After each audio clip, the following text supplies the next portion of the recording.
Hey, what's up everybody? It's urbanwar88 bringing you guys a product today from Strike Industries. It's their multifunction end plate with anti-rotation castle nut. It comes in these two pieces right here, and then you have your small anti-rotation pins that will fit into the end plate right here. I'm going to show you a short video on how to install and the different perks about having the multifunction end plate.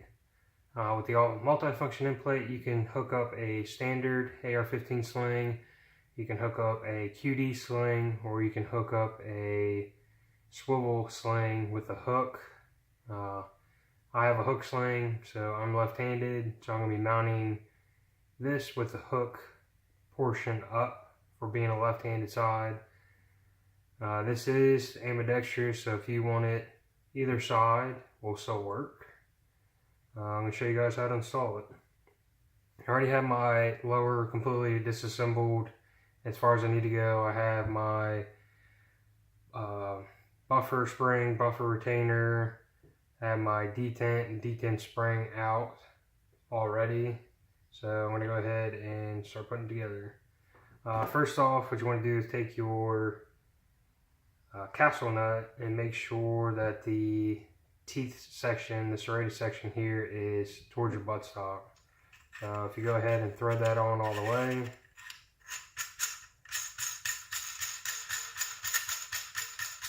You don't have to go extremely tight, just kind of hand loose up here at the end. Once you're done that, you can fit your new end plate onto your buffer. Just like that. After that's done, go ahead and you can, excuse me, go ahead and start to thread your buffer tube into your lower assembly.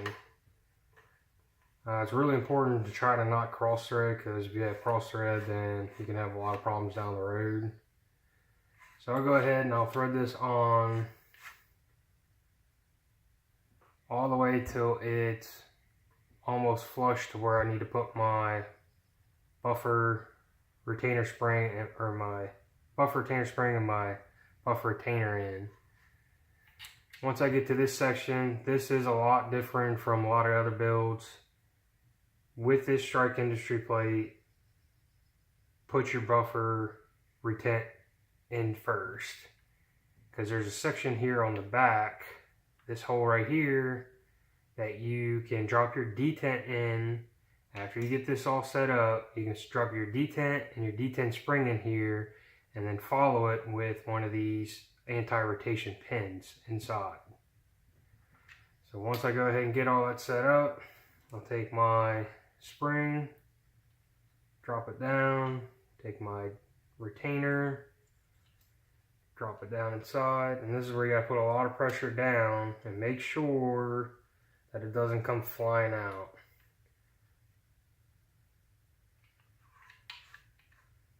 Give that another little twist. So there, my retainer is installed. Then next thing I would want to do for this setup is take my smaller two of the anti-rotation pins and be able to go ahead and get it at least started. Because if you go ahead and you drop your detent and you drop your detent spring in, it's still going to end up being out just a slight bit. But if you go ahead, I'll go ahead and drop my detent in now. That's in. Drop my spring in. Before I go tightening anything, I could even take these out if I wanted to, is lift that end plate up just enough in order to set your anti-rotation pin in. Let me lay this down. And for this, you'll need a 1/16 inch Allen key. So I'll go ahead and stick this on the end of my Allen key without it falling. Sand everything straight up. Lift that end plate as much as I can, and then start the threading process and start cinching that down some, just to get it started enough so that way when I do press down on it later on, I don't have to worry about the spring flying out, I don't have to worry about any other pieces flying around.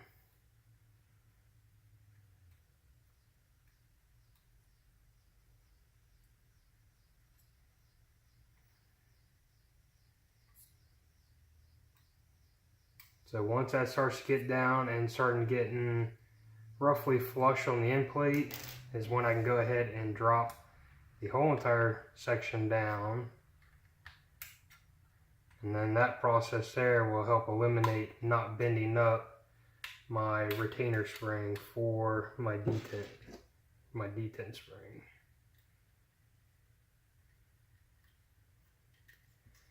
Actually, no, take that back out just a slight bit, because you want it down far enough, but you don't want it down too far, and then spring would flop out.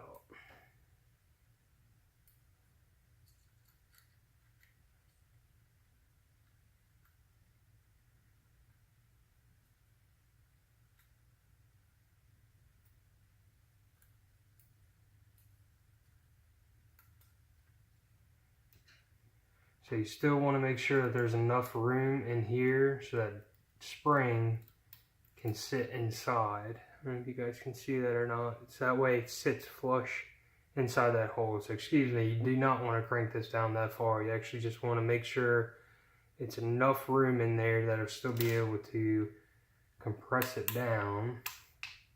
Once you get that compressed down, go ahead and drop that castle nut all the way down.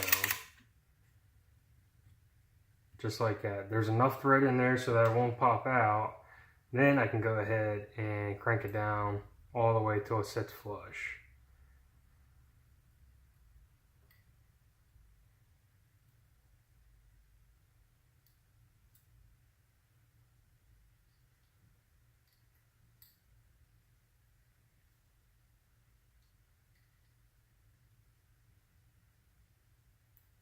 Just like that.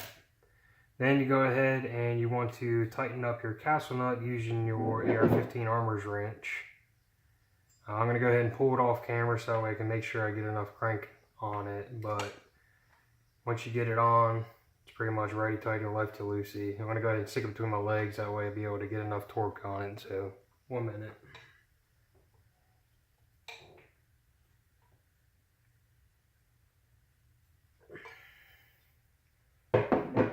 Alright, just like that. Now, when you go ahead and you torque it down as much as you can, it's usually about, I think it's 30 pounds of pressure in order to get it cinched down tight enough. You want to take your next anti-rotation pin and stick it into this hole here.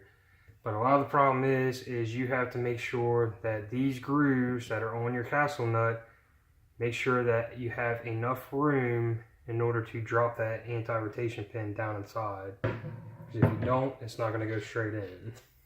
So just like before, I stick my anti-rotation pin on my 1/16 Allen key and slide it in the hole.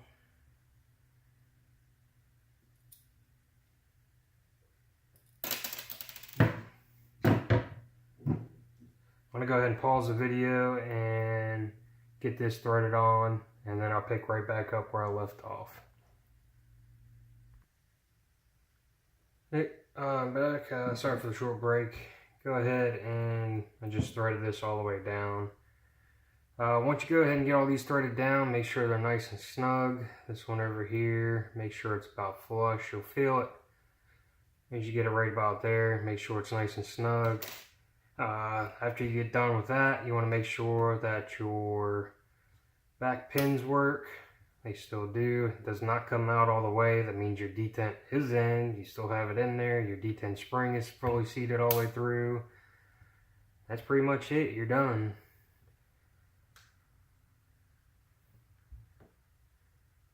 And this is a product from Strike Industries. It is their multifunction end plate with anti-rotation castle nut.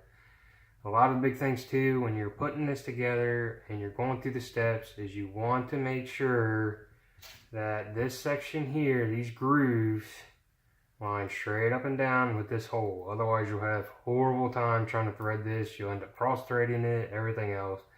Make sure that these grooves that are on this castle nut line straight up and down with your anti-rotation pin. Other than that, guys, here it is. 3-in-1 from Strike Industries. Have your hook, Qd Sling, or your regular AR-15, like a 3-point sling, or your traditional sling for this. If you guys like my videos, go subscribe. I try to keep them as down and dirty as possible. That's why I went ahead and paused the video, so that way I can just go ahead and screw this in. I try to keep them as little as possible, with under about 5 minutes. I think I'm about up to 10 right now, so I'm going to go ahead and cut it short. This is urbanwar88. Thanks for watching, guys.